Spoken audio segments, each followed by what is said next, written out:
Amigos y hermanos, bienvenidos nuevamente a su blog de estudio bíblico Apocalipsis a cuadro grande. Es un honor como cada ocasión, un placer que usted pueda estar con nosotros en este momento, en este tiempecito de minutos para poder estudiar sobre el camino que nos marca el maravilloso libro y mapa de Apocalipsis, que obviamente lo vemos a cuadro grande. Permítame comentar un asunto, hermanitos y amigos. Algunas personas que me han mandado algunos mensajes acerca de dudas sobre los capítulos anteriores, les suplico con todo el corazón, vayan a la página de Génesis a Facebook, a Génesis Tampico, y ahí van a aparecer todos los temas desde el primero donde abrimos con el libro de Apocalipsis. Busque usted el capítulo y con todo gusto podremos plantearle a la postura del capítulo, de la enseñanza que nos da en esa porción el libro de Apocalipsis. Insisto en que no debe olvidar que lo estamos manejando a cuadro muy grande, no hay mucho tiempo de espacio para hacer un estudio minucioso. Sin embargo, permítame decirle que lo que le estamos compartiendo viene siendo ya el extracto de la fuerza del maravilloso libro. Así que, amigos y hermanos, síganos en la página de Facebook Génesis Tampico y va a ser un honor, un placer para que usted pueda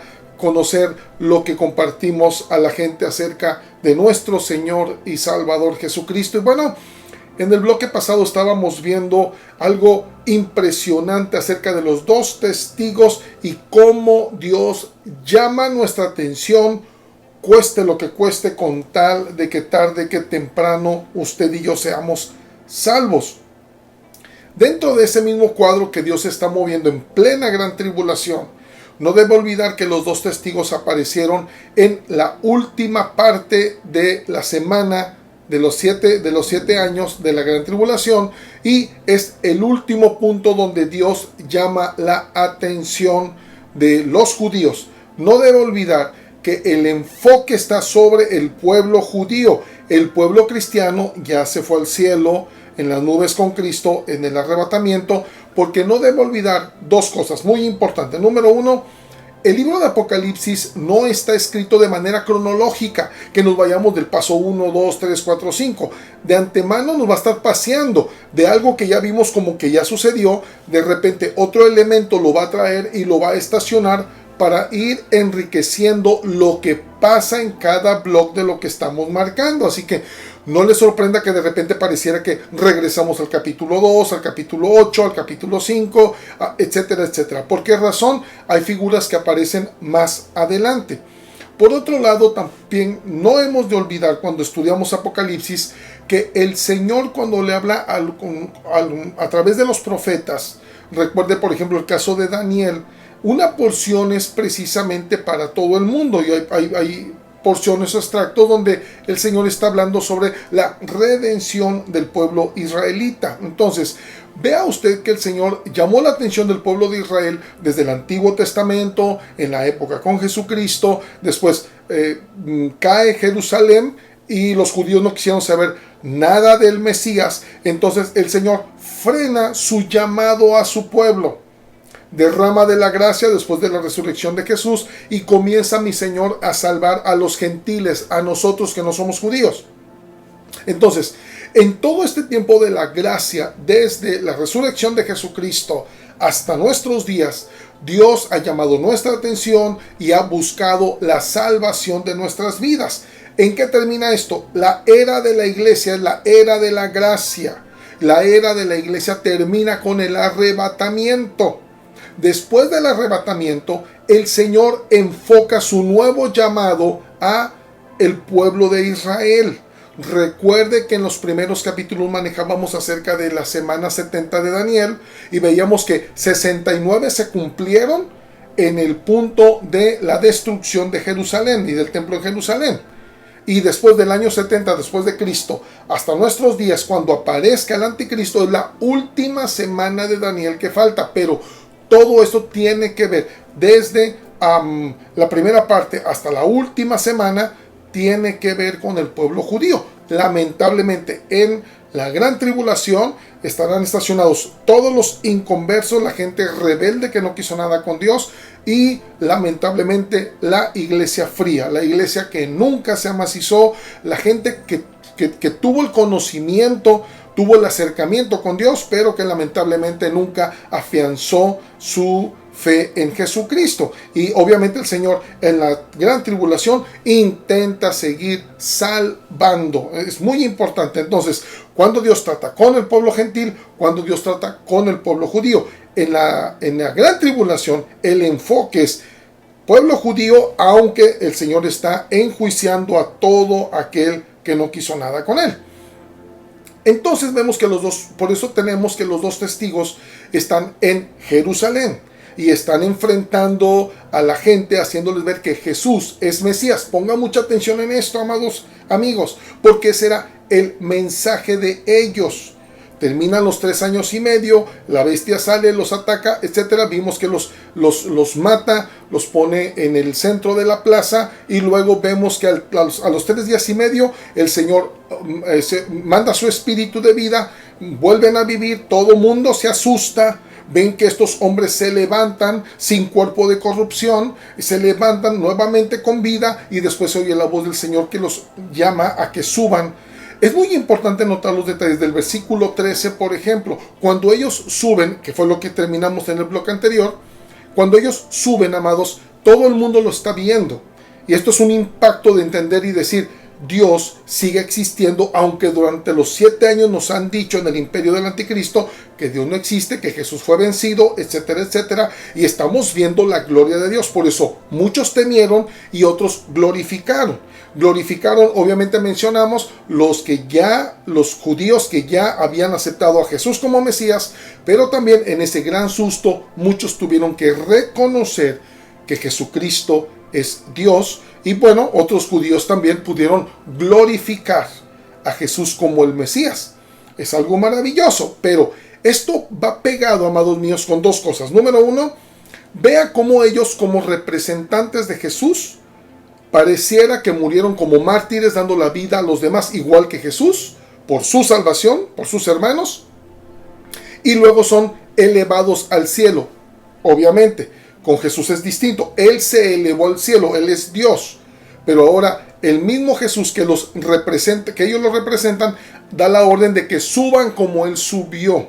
Es hermoso.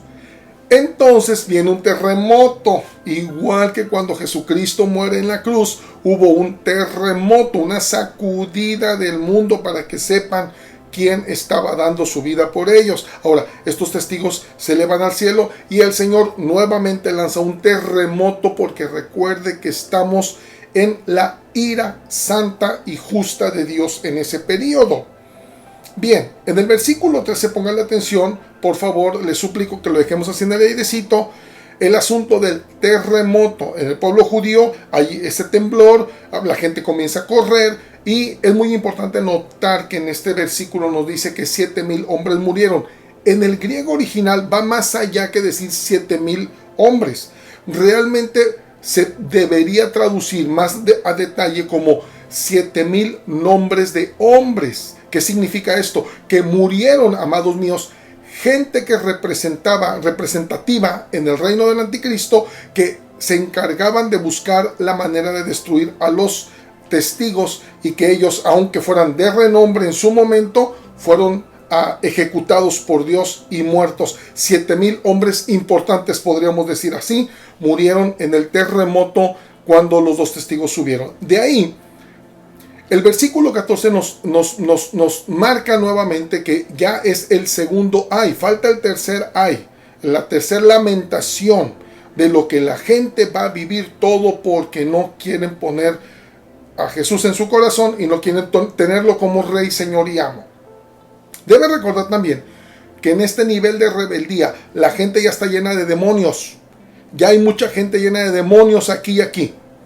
Han rechazado a Jesucristo deliberadamente, han tomado la marca de la bestia, se han vacunado con la marca de la bestia, y ahora ellos simple y sencillamente son receptores de demonios. Por eso vea usted el nivel de rebelión. ¿Por qué razón? Porque representan a su padre, que es el diablo. Ahora, el ángel advierte, dice, ya pasó el segundo ay. El primero fueron los demonios cara a cara, el segundo son los dos testigos trastornando Jerusalén y hasta el pueblo gentil. Y número 3, se toca la trompeta. Es muy importante, amados míos, que el toque de esta trompeta no es como las 6 anteriores, porque el toque de esta trompeta, más que de juicio de destrucción, es la señal de la sustitución de los reinos. ¿Qué quiere decir esto? Que en ese punto, amados míos, está el terremoto, se suena la trompeta, ahora toman el rostro de Juan para que voltee a ver al cielo, porque ahora el evento está en el cielo, mientras aquí la gente está gritando y correteando, porque es el terremoto a todo lo que da en la tierra de Jerusalén y en el mundo, por haber rechazado por última vez el mensaje, los mensajeros de Dios. Mientras ellos están en todo ese terror, la trompeta suena como señal de sustitución. ¿Qué quiere decir? A partir de ese momento, recuerde usted, ya murieron los dos testigos, ya terminó los 3 años y medio de la segunda parte de la semana de la gran tribulación. Se acabó el tiempo. Lo que sigue a partir de ahí es simple y sencillamente el desenlace de cuando Jesucristo toma las naciones y los reinos para Él. Esto es maravilloso, amigos y hermanos, porque tendríamos que irnos rápidamente al Evangelio de Lucas cuando el Señor Jesucristo por el Espíritu Santo es llevado al desierto. Usted recordará la tentación de Jesús con Satanás, y después a Satanás le ofrece todos los reinos del mundo si se postra y lo adora. Obviamente Jesucristo lo rechaza, porque Jesús no necesita adorar a Satanás para tomar los reinos. En Apocalipsis, Jesucristo demuestra que tiene todo el poder para tomar lo que es suyo. Ahora bien, la trompeta nos debe emocionar mucho, porque, permítame la figura, va a sonar y no se va a callar hasta que ya se desencadene todo lo que sigue después de que terminaron los últimos 3 años y medio y los eventos que vamos a estar viendo. Recuerde, insisto, el libro no está escrito cronológicamente, vamos a estarnos regresando a otros capítulos en otros escenarios que nos va a mandar para ver lo grueso de lo que pasó en cada capítulo que hemos visto. Pero la trompeta suena en el tono maravilloso de esto ya se hizo. Ya ganamos, ya se acabó el tiempo. Fue lo que dijo el ángel que tenía el pie en el mar y en la tierra. Ya no hay más tiempo, se acabó el tiempo y Dios revela su misterio. Es simple y sencillamente Él viene a tomar el lugar, la posesión de los reinados de la tierra. Esto es la anticipación al milenio. Es muy importante notar, hermanos, que esto no es circunstancial.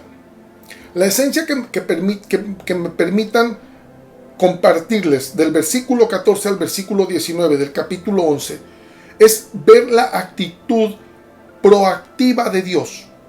Dios en todo tiempo nos ha demostrado, amigos y hermanos, que Él anticipa sus movimientos. De antemano podemos verlo desde el libro de Génesis, capítulo 3, versículo 15, cuando el Señor enfrenta a Satanás después de que Adán y Eva pecaron, cayeron, y es cuando el Señor le dice a Satanás que va a tener choques con la mujer en su simiente, la simiente de ella con la simiente de él. Está hablando de Jesucristo y del anticristo. Es increíble que desde Génesis capítulo 3, primer libro de la Biblia, el Señor está demostrando su precioso poder de anticipación de movimientos.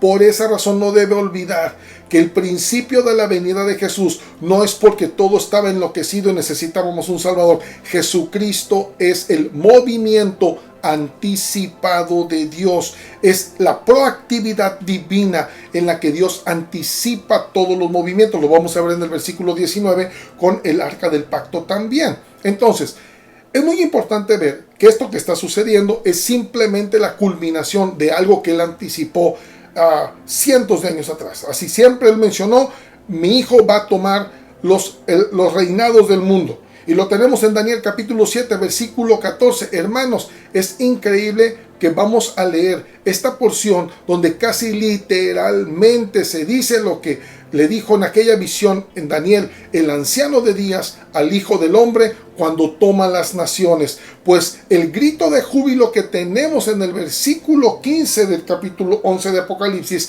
es el grito de júbilo al tocar la trompeta, y todos los seres celestiales alaban el nombre de Cristo, y se declara entonces Daniel capítulo 7 versículo 14. Pero bueno, esto es emocionante. Vamos a la lectura del versículo 14 al versículo 19, que dice la palabra de Dios en el capítulo 11 de Apocalipsis.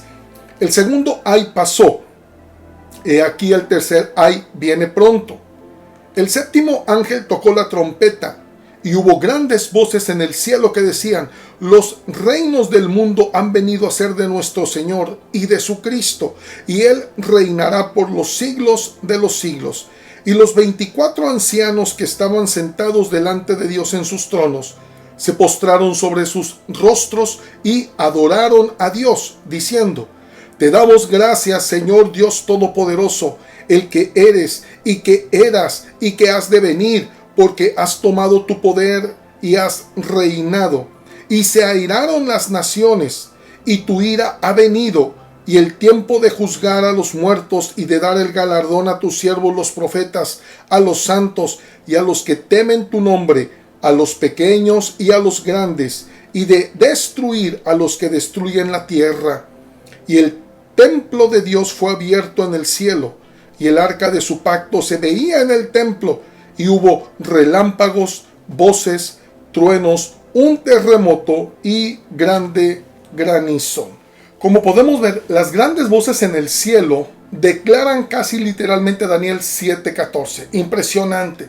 Donde el anciano de días le pasa el reinado, o le hace que el Hijo del Hombre, Jesucristo, que representó a la generación del hombre, toma los reinados. Entonces, esto está más anticipado de lo que nos imaginamos. Esto no es un asunto circunstancial, es algo que Dios preparó. Y póngale mucha atención a esto que estaremos viendo con la anticipación de Jesús y de Dios. Ahora, en este cuadro vemos, hermanos míos, que es la sustitución de los reinos. Deja de ser de Satanás los reinos, aunque lo tenemos todavía en el escenario del mundo.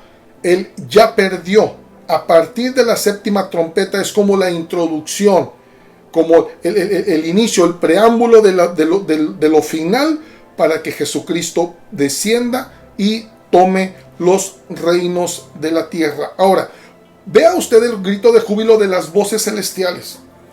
Automáticamente vemos a los ancianos en el escenario. Los 24 ancianos, no debe olvidar, representan a la iglesia de Jesucristo, a los redimidos, a los fieles.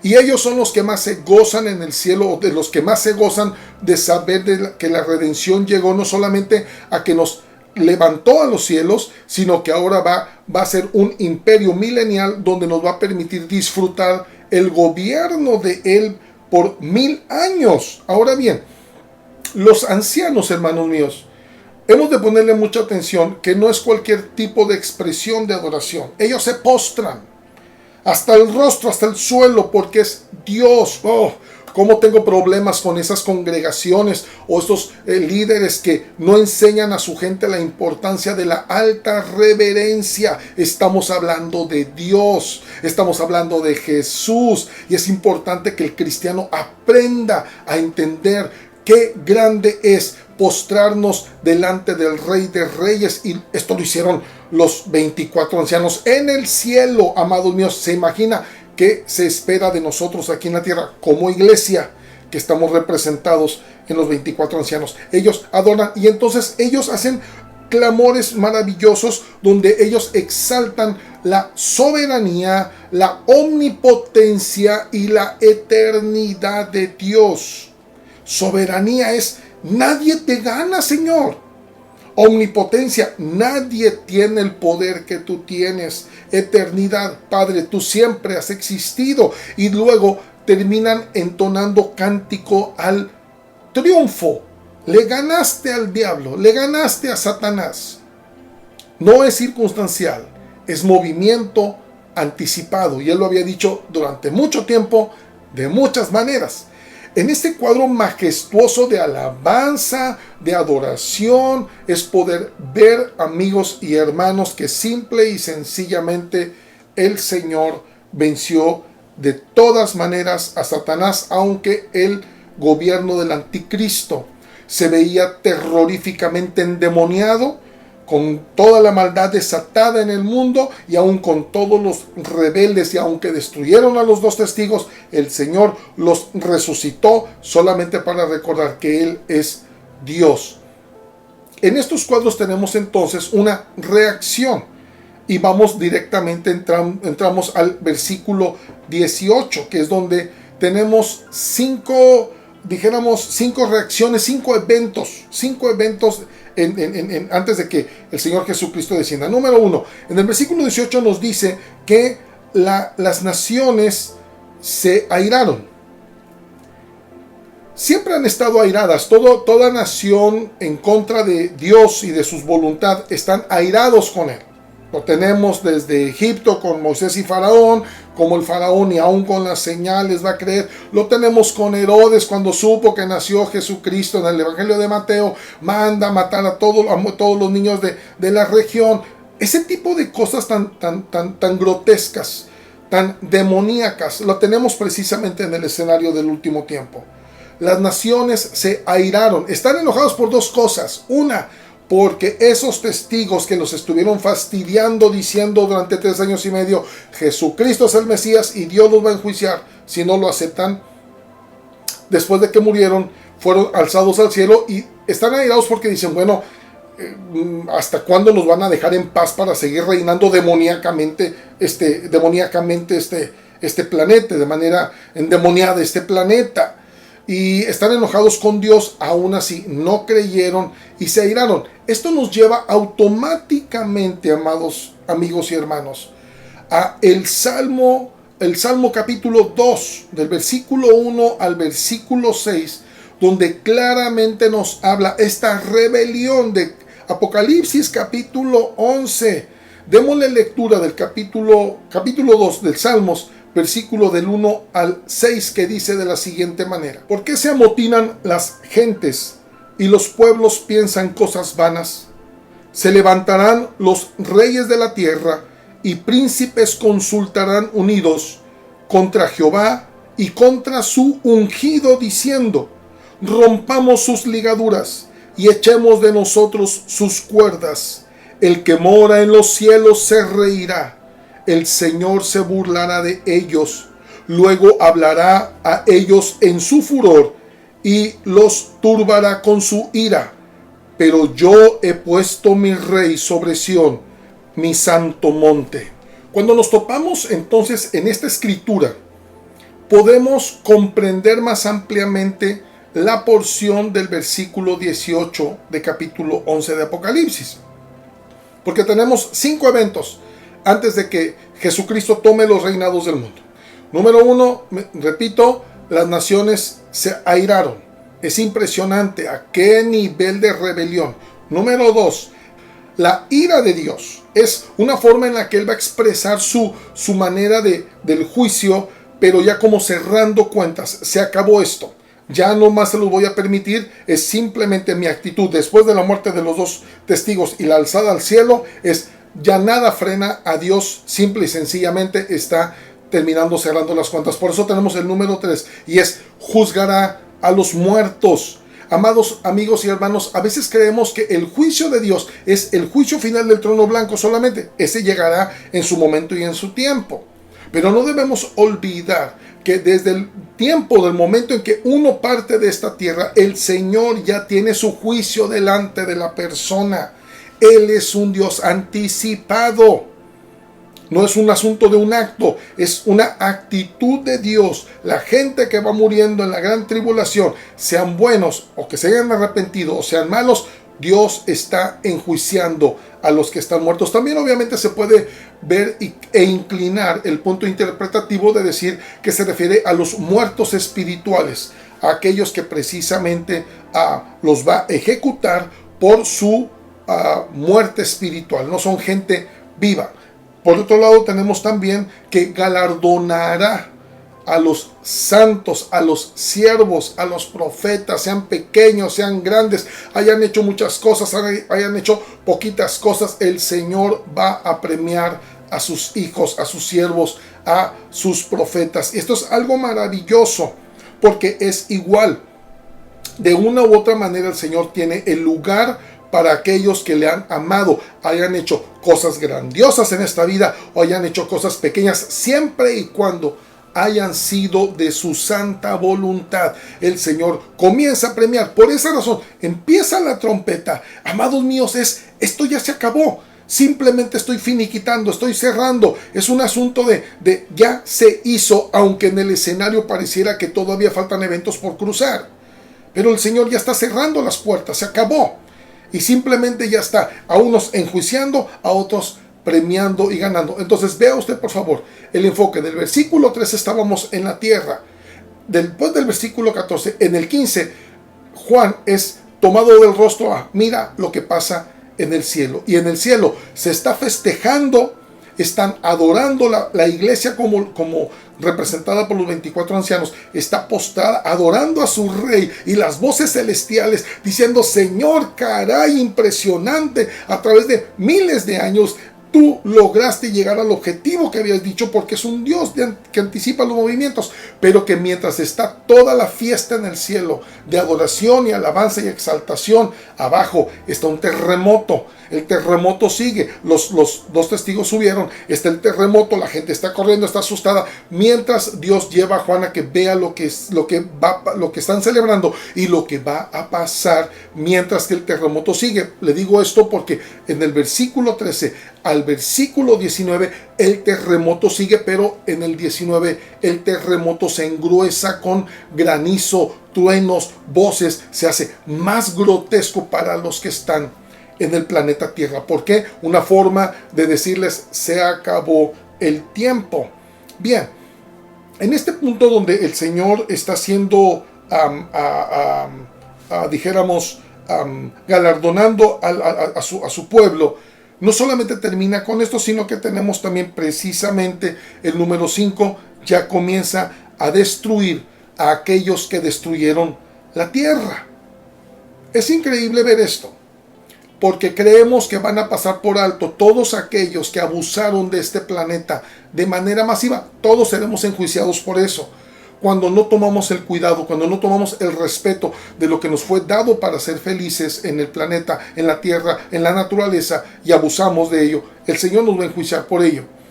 Pero todas aquellas naciones que explotaron la tierra, que deshicieron gran parte del planeta, van a ser castigados antes de ser completamente destruidos. Qué increíble escenario. Ya comenzó los eventos de la destrucción, porque acaba de terminar el tiempo del imperio del anticristo. Se acabó con los dos testigos. Al ser alzados, se acaba el imperio del anticristo. Ya lo que tendremos son guerras, batallas, pleitos, problemas, terremotos, destrucción, y vamos a ver más adelante cómo el Señor va destruyendo al anticristo con toda su gente y todas aquellas personas rebeldes que no quisieron saber nada de él. Versículo 19. En el versículo amados amigos y hermanos, Juan ve al cielo y está el templo. Acuérdese que mencionamos en este hermoso capítulo 11 que en el versículo 1 le hace medir el templo. Es mi patente, él está reclamando su patente, las medidas son de él. El templo es de él, y en el cielo están las medidas del templo que representan la figura y obra de Jesucristo. Por eso tenemos al templo arriba, la fotografía más hermosa de la sala de Dios, su Hijo Jesús y su obra redentora. Y entonces tenemos que Juan ve el templo, él sabe del templo, conoce el templo, ve el templo, lo ve abierto el cielo, el templo, pero el altar, el templo y el altar. Es muy importante ver lo siguiente, hermanos. El que Juan vea el templo y el altar, lo tenemos también desde el capítulo 4, cuando Juan se le permite ver al cielo y ver el trono de Dios. Obviamente en el capítulo 4 él ve el trono, y el trono representaba los juicios de Dios. Pero luego, una segunda visión al trono y a los altares del templo, es en el capítulo 8, y Juan ve los altares que mencionan la razón del juicio de Dios. ¿Qué quiere decir esto? Es hermoso. Las oraciones de los santos, el clamor de los mártires, mueve al corazón de Dios para ya meter la justicia del tiempo final. Y pues número 3, capítulo 11, vuelve a ver el trono, vuelve a ver el templo, el altar, pero ahora ve el arca del pacto. Esto es majestuoso. Esto es majestuoso, amigos y hermanos. Porque ver el arca del pacto representa dos cosas de lo más primordial de todo lo que puede representar ese hermoso objeto mandado por Dios a hacer en el tiempo de Moisés. Número 1, el arca del pacto representa la presencia de Dios. Y usted recordará que cuando estaba en el tabernáculo, estaba en el lugar santísimo. Y el único que podía pasar del atrio, del lugar santo al lugar santísimo y tener contacto con el arca del pacto que representaba la presencia de Dios era el sumo sacerdote, una vez al año. Ahora se abre el cielo y el Señor dice: todo el que yo redimí tiene acceso a estar frente a mí. Mi presencia eterna con ellos a partir de aquí, a partir de entonces. Y este cuadro es maravilloso porque el arca del pacto ya queda abierta, ya no hay ningún velo, ya no hay ningún lugar que nos diga, él sí puede, esto no se puede. Está abierto para a todos mis redimidos. Pero obviamente es una visión que los del mundo, cuando volteen al cielo y vean el arca del pacto, les va a aterrar. Porque los que sabían de esto se darán cuenta que en todo momento lo que Dios dijo desde el tiempo de Éxodo, anticipando sus movimientos, hoy los está cumpliendo en el final de los tiempos. El Dios proactivo, el Dios que anticipa sus movimientos. Pero también es muy importante notar que el arca del pacto, amados míos, precisamente era dijéramos así, el juramento de Dios en su misma presencia. Recuerde que Hebreos nos enseña que Dios jura por su misma presencia porque no hay alguien más grande que Él. Es importante ver que el arca del pacto, la palabra pacto, es lo que Dios ha conectado con el hombre, prometiendo, jurando, si lo queremos llamar así, y cumpliendo en su momento y en su tiempo. Primer pacto es el pacto de Dios con Abraham. Y le dice a Abraham que serán benditas en él todas las naciones, no solamente el pueblo israelita. En ti serán benditas todas las naciones. Pongamos un paréntesis, siempre y cuando las naciones o la gente, israelita o no israelita, tengan la fe en mí como tú la tuviste. Esa era la fuerza del pacto, la fe de Abraham, o la forma de creer de Abraham, es lo que puede hacer que todas las naciones sean benditas conociendo al Dios de Abraham. Segundo pacto es el sinaítico, cuando Dios habla con Moisés en el Sinaí, le da las tablas de la ley y lleva al pueblo a un orden de vida a través de mandamientos, una forma específica, detallada, para que el pueblo conozca la mentalidad y el carácter de Dios y puedan trabajar para poder tenerlo alegre su corazón en la obediencia que Él les ordena. Obviamente, hermanos, los mandamientos de Dios estaban establecidos para ordenar al pueblo, a sus seguidores, pero aquellas personas que aman los mandamientos de Dios y que no los ven como gravosos, sino que es parte de un cumplimiento del compromiso que tenemos de caminar con Él, seremos altamente bendecidos. Hemos sido altamente bendecidos. El Señor tiene esos puntos para poder derramar sin problema a todo aquel que le demuestra a través de la ley sinaítica del pacto del Sinaí, a que le demuestra seguirlo pagando un precio. Bueno, en fin, el pueblo falló, el pueblo no cumplió las expectativas en los mandamientos, y viene un nuevo pacto, el pacto davídico, el pacto con David, donde Dios en 2 de Samuel capítulo 7 le hace ver a David que vendrá de su descendencia un hijo que gobernará los reinos de la tierra. Increíble. Y ese hijo será hijo de Dios. Esos pactos, amados amigos y hermanos, muchísimos años atrás de lo que estamos viviendo actualmente, cientos de años atrás, el Señor hoy los va a cumplir.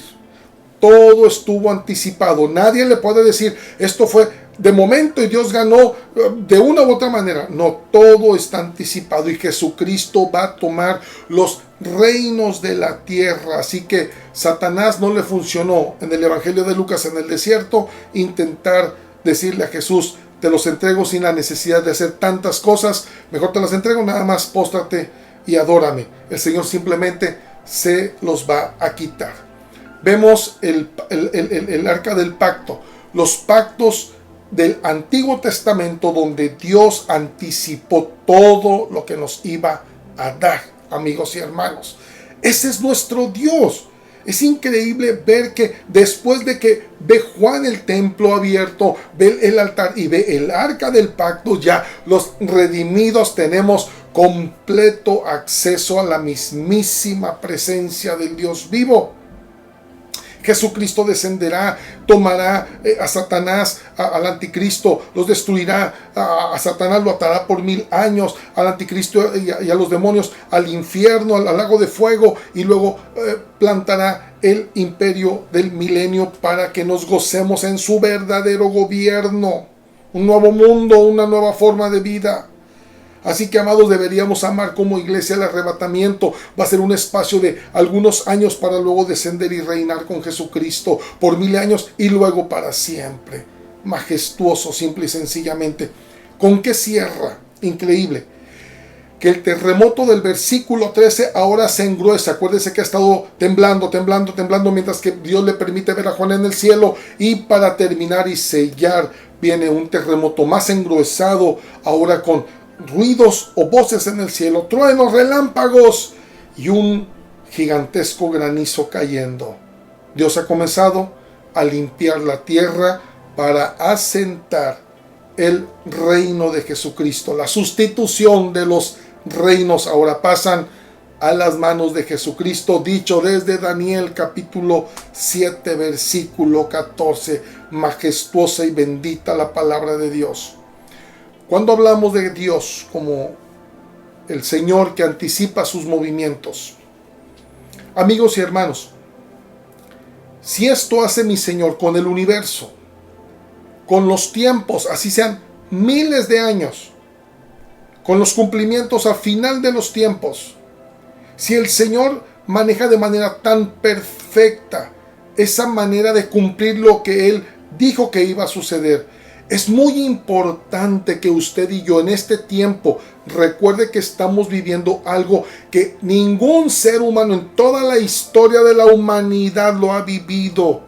Lo que usted y yo estamos viviendo con esta pandemia, que no quiero meterme en ese polémico tema de saber que lleva más otros propósitos que la mera enfermedad y todo el trasfondo político que está tratando de trastornar para la economía y la salud para poder implementar el reino del anticristo. Hay mucha información, por favor, investigue y cheque eso. El problema es que nos están asustando, no debo olvidar esto, que prácticamente todo lo que está pasando en la pandemia es crear un terror en el corazón de la gente.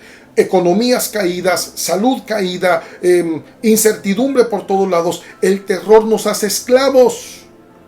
Nos debilita, nos tumba hasta nuestro sistema inmune, nuestro sistema de defensa cae. Nos quieren aterrados. La pregunta es, ¿dónde está la fe de los cristianos?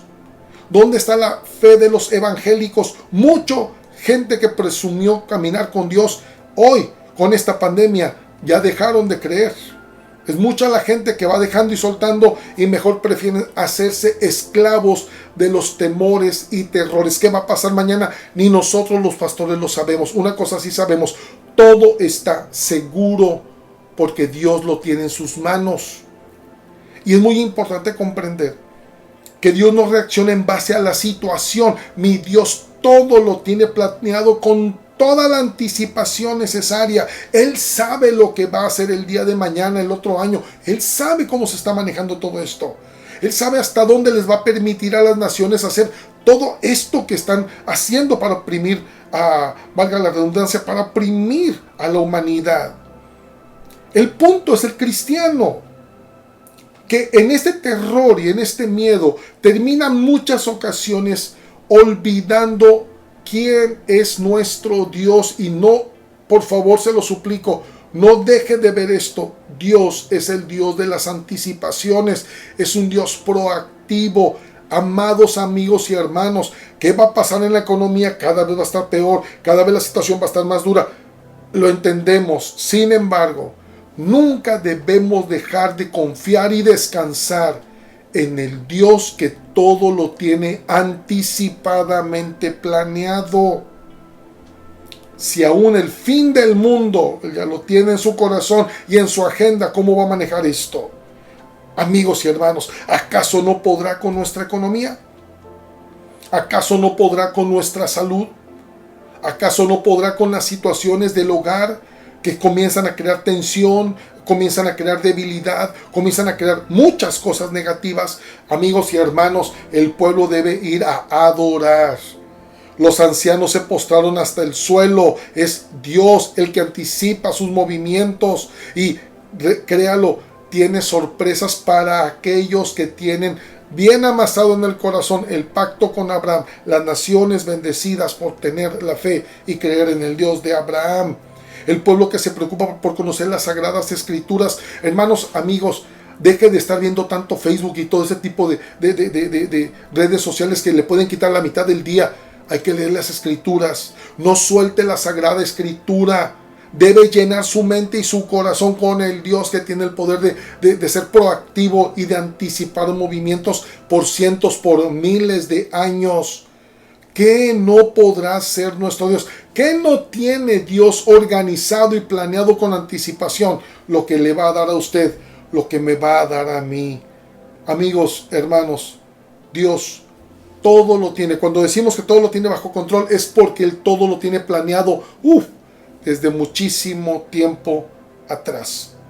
¿Es cierto? Repito, somos la generación que estamos viviendo lo que ninguna generación en el mundo ha vivido.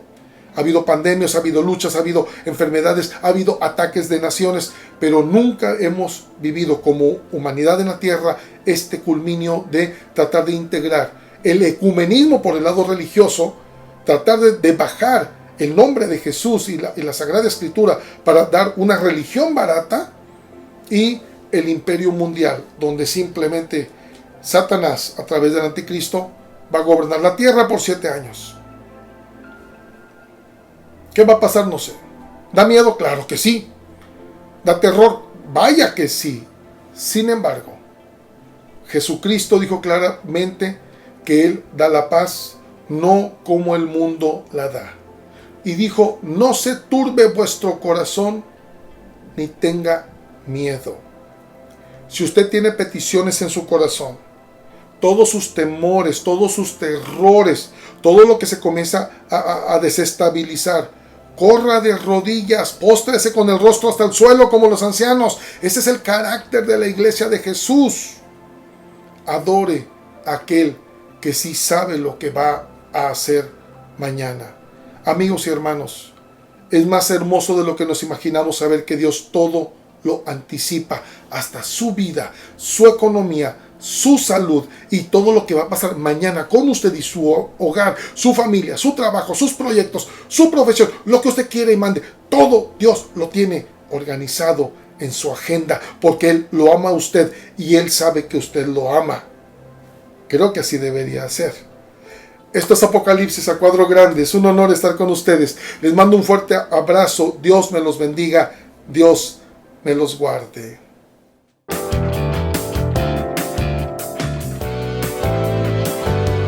Iglesia Génesis.